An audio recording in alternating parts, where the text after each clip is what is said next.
నిధులు తెస్తారేమో అనుకున్నాం అధ్యక్ష. కానీ ఢిల్లీకి పోయి నిధులు ఇచ్చి వస్తున్నారు అధ్యక్ష. అది తేడా. మొన్న చెప్పారు కదా అధ్యక్ష, 1000 కోట్లైనా ఇస్తాం. మీరు ఢిల్లీకి పోయి నిధులు ఇచ్చి వస్తున్నారు. ఢిల్లీకి పోయి నిధులు తెచ్చింది సున్నా మీరు. అందుకే అధ్యక్ష ఢిల్లీకి ఎన్నిసార్లు అన్న పోండి, మాకేం అభ్యంతరం లేదు. మధ్యాహ్నం మళ్ళీ పోతున్నారట, పోండి, మేమే వద్దంటలేము.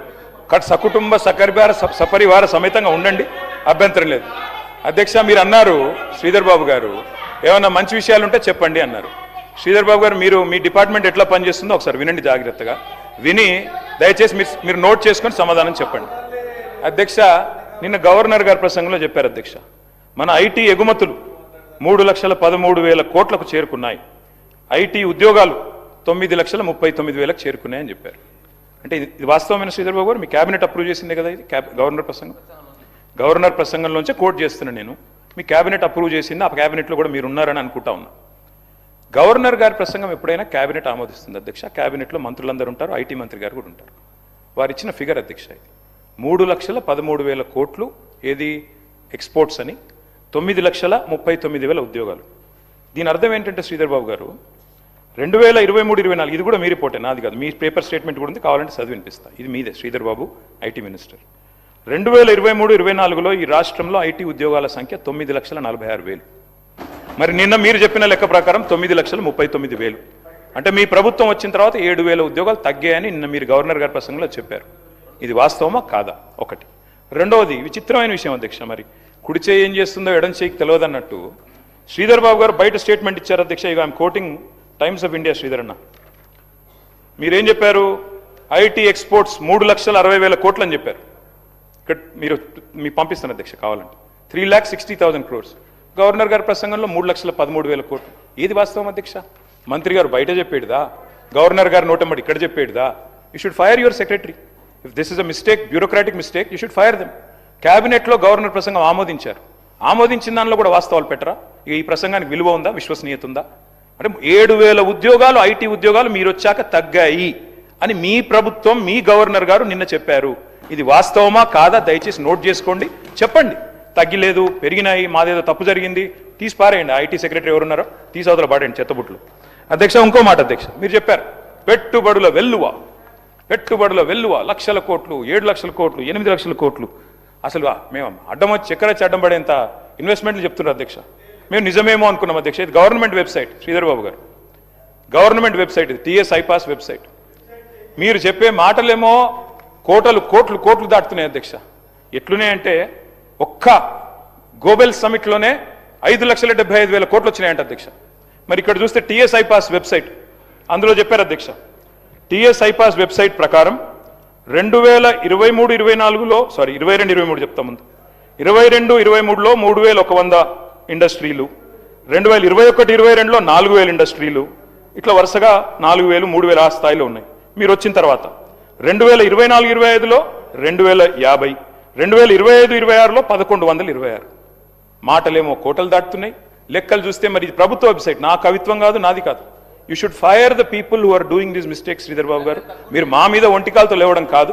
దయచేసి మీ డిపార్ట్మెంట్లో, మీ గవర్నర్ ప్రసంగంలో ఎన్ని తప్పుల తడకగా రూపొందించారు, దానికి ఏం విలువ ఉంది, ఏం విశ్వసనీయత ఉంది? ఇందాక మీరు లేరు శ్రీధర్ బాబు గారు, మీరు బయట ఉన్నారు. నేను అడిగాను, 2023 గవర్నర్ ప్రసంగానికే దిక్కులేదు, ఆ రోజు ముఖ్యమంత్రి సంతకం పెట్టిన ఫైల్కే ఇంతవరకు పత్తా లేదు, ఇంకా ఈ ప్రసంగానికి ఏం విలువ ఉంటుందని నేను అడుగుతున్నా. అది అడగవలసిన సందర్భం ఇది కాదా? ఇంకేం సందర్భం ఉంటుంది అధ్యక్ష? తెలంగాణ అవతరించాక అధ్యక్ష స్వయం పాలన వచ్చింది. తెలంగాణను స్వయం పోషకంగా కూడా మార్చుకున్నాం అధ్యక్ష. అట్లాగే మీరు ఇవాళ చెప్పేది గణాంకాలు అధ్యక్ష, అవి నా కవిత్వం కాదు. కేంద్రం ఆడిటెడ్ స్టాటిస్టిక్స్ ఏం చెప్పింది అధ్యక్ష అంటే 15వ ఆర్థిక సంఘం. Sir, you can give in your reply Sridhar Babu గారు. I just want to set the record straight, sir. I just want to set. Sir, KTR గారు చెప్తా ఉన్న సందర్భంలో వారికి కూడా తెలుసు అధ్యక్ష, ఈ ఎక్స్పోర్ట్స్కు సంబంధించిన అంశం విషయంలో నేను ఆ రోజు ప్రస్తావన చేసింది పూర్తి స్థాయిలో అనధికారికంగా వచ్చిన సమాచారాన్ని వారు ఏ రోజైతే ఈరోజు మార్చ్ సందర్భంలో పెట్టుకొని, లేకుంటే వారు ప్రతి క్వార్టర్లో ఎక్స్పోర్ట్స్కు సంబంధించిన అంశం వచ్చినప్పుడు ఆ రోజు వచ్చిన టాలీ చెప్పడం జరుగుతుంది. నేను చెప్పింది, వారు చెప్పింది అఫీషియల్గా స్టాటిస్టిక్స్ ద్వారా మినిస్ట్రీ ఆఫ్ ఫినాన్స్ వారు ప్రొడ్యూస్ చేసే స్టాటిస్టిక్స్ ప్రకారం అదే అఫీషియల్ రికార్డుగా పెట్టాలని గవర్నర్ ప్రసంగంలో పెట్టడం జరిగింది అధ్యక్ష. 4 నెలల నుంచి ఎక్స్పోర్ట్స్ పెరుగుతూనే ఉంటే కనుక తగ్గటం కాదు. జాబ్స్కి సంబంధించిన అంశం తప్పకుండా పరిశీలన చేస్తాం. ఎక్కడైనా సంఖ్యపరంగా ఉందా డెఫినెట్లీ దాన్ని చూడటం జరుగుతుంది అధ్యక్ష. రెండోది వారికి కూడా తెలుసు అధ్యక్ష, ఇన్వెస్ట్మెంట్కు వస్తూ ఉన్నాయని. సార్, ఎంఓయూలు వేరే, మెమోరాండం ఆఫ్ అండర్స్టాండింగ్ చేసిన వారందరూ కూడా పూర్తి స్థాయిలో వచ్చి పెట్టుబడులు చేసుకొని 100% వస్తుందని కాదు అధ్యక్ష. ఈరోజు ప్రభుత్వంపై, ఇక్కడ ఉన్న వాతావరణంపై, పరిశ్రమలకు సంబంధించిన వాతావరణంపై, ఇక్కడ ఉన్న మానవ వనరులపై నమ్మకం పెట్టుకొని పెట్టుబడులు పెడతామని ముందుకు వస్తారు అధ్యక్ష. వారికి సంబంధించి కూడా అనేక సందర్భాల్లో ఫైనాన్షియల్ క్లోజర్ కాదు, పార్ట్నర్షిప్ డిస్ప్యూట్స్ వస్తాయి. లేకుంటే ప్రభుత్వ పరంగా ఎక్కడ ఇబ్బంది రాకుండా ఈజ్ ఆఫ్ డూయింగ్ బిజినెస్లో ఎక్కడ ఇబ్బంది రాలేదు. 5,75,000 కోట్లకు సంబంధించి ఆ రోజు గ్లోబల్ కాన్ఫరెన్స్కి సంబంధించి వారు ఏదో మాట్లాడారు. వాళ్ళకి సంబంధించిన గోబెల్స్ ప్రచారం ఏ విధంగా చేస్తారో ఆ విధమైన ప్రచారం చేసేటానికి ప్రయత్నం చేస్తూ ఉన్నారు. కానీ 5,75,000కు సంబంధించిన పెట్టుబడులు పెడతామని ఎంఓయూలు చేసుకోవడం జరిగింది అధ్యక్ష. ఈరోజు 2022, 23, 24, 25 ప్రస్తావన తీసుకొచ్చారు. తక్కువ అవుతుందని కాదు అధ్యక్ష.